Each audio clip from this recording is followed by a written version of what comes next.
I chose to pursue science because I hate writing, public speaking, and I'm not creative. Guess what, bucko? You're in the wrong place. So yeah, I'll admit, most academics are nerds. And there is this misconception that in science, we don't write essays, we don't speak in front of crowds, and we're not really creative. Unfortunately, that's dead wrong. You see, we write dissertations, theses, and manuscripts to be published by journals, so our writing skills have to be top-notch. We also present our work in front of our peers. Sometimes that's 80 people, sometimes it's 8,000 people. Sometimes we create truly creative and imaginative posters to present at conferences as well. Except that last one isn't really true, is it? You see, most conference posters suck. They're absolutely awful. And I honestly don't know what's worse, the fact that the poster sucks, or that every academic that makes a bad poster then parades it around on LinkedIn, writing things like proud to report and happy to share as they stand smiling ear to ear next to an absolute abomination of a poster. Now, let's be fair, let's cut them some slack. There is a primary reason why these posters are so terrible. It's because academics don't actually understand what the whole purpose of a poster is. And yet, if you were to take a step back and look at the facts, only a few facts, the purpose seems obvious. Let's think about academic conferences. These are usually a multi-day event. Sometimes they go as long as a week. That's 5 days back to back. But they aren't holidays, despite the exotic locations that they sometimes take place in. These are cognitively demanding events. You see, from 9 a.m. to 5 p.m, academics all gather to listen to complex talks. Some of them are 15 minutes long, some of them are as long as an hour. These are on topics both in and outside their field of expertise. And aside from sleeping each night, the only real break that we get at these conferences from the barrage of talks is maybe a coffee break here and there, lunch, and dinner or a drinks reception in the evening. Okay, so when during all that do the poster presentations actually happen? Almost invariably, they are conducted in the evening time, when academics start to relax and maybe have a drink. They wander around and glance at some of the posters. Standing beside the poster is probably you, its creator, hoping that somebody will engage with you. Okay, so given these facts, what do you think the purpose of a conference poster is? Is it A, to present an entire scientific manuscript worth of data and analysis in an A0 format? Or is it B, it's a networking tool, something to start a conversation with? The answer is obviously B, and yet no one makes their poster with this in mind. Don't believe me? Think back to the last poster presentation that you did at a conference and ask yourself this: how many meaningful conversations happened because people approached you interested in your poster? 100? 20? 2? If you're being honest with yourself, the real answer is probably 0. Yeah, somebody walked up, drink in hand, pretended to skim through it, and then they probably walked on after saying a perfunctory hello.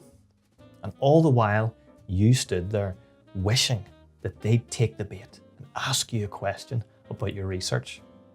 But they don't. Then you go back to your lab when the conference ends, wondering why you spent so much time making the bloody thing if it didn't actually spark any conversation. Then when you're crying yourself to sleep, you post it on LinkedIn so that you can get some likes and feel better about yourself. Well, you don't need to do that anymore. Here's how a real academic designs an award-winning conference poster with networking as the main goal in mind. So the title needs to be catchy, and the key to a catchy title is one that a passerby doesn't even really need to read.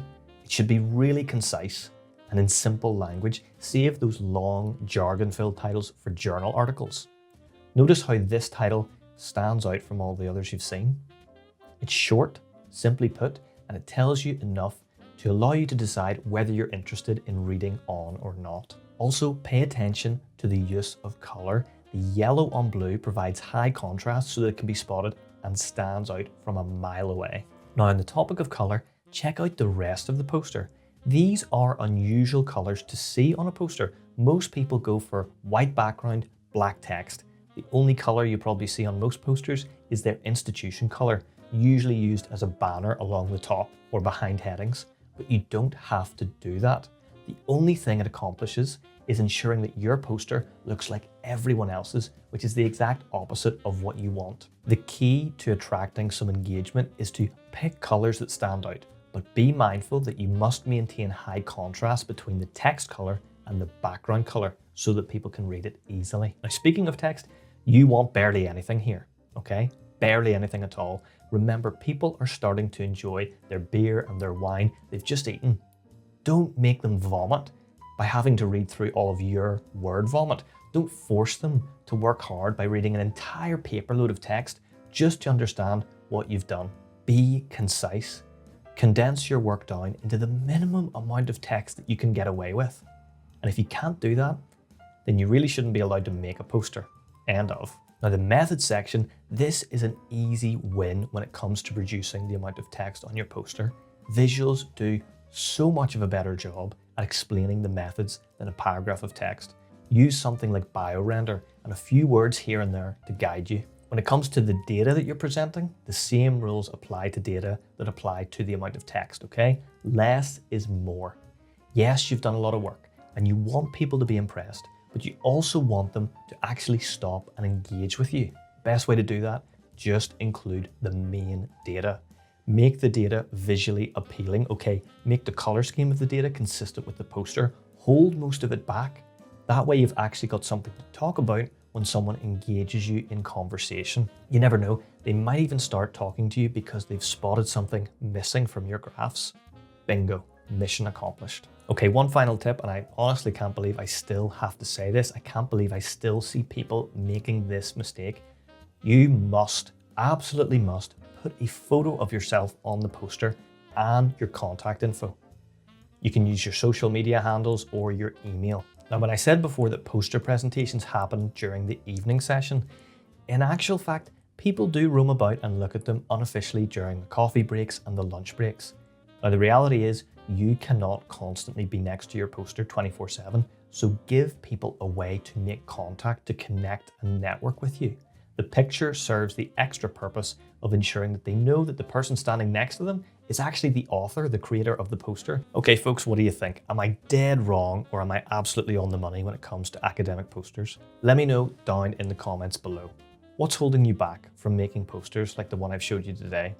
Do you find poster presentations and standing next to your poster hoping somebody starts chatting to you, do you find that a bit awkward, a bit frustrating? Let me know. Last thing before I go, please don't forget to like and subscribe, especially if you're enjoying this content, because it lets the YouTube algorithm know to share it with others just like yourselves. And I'll see you next time.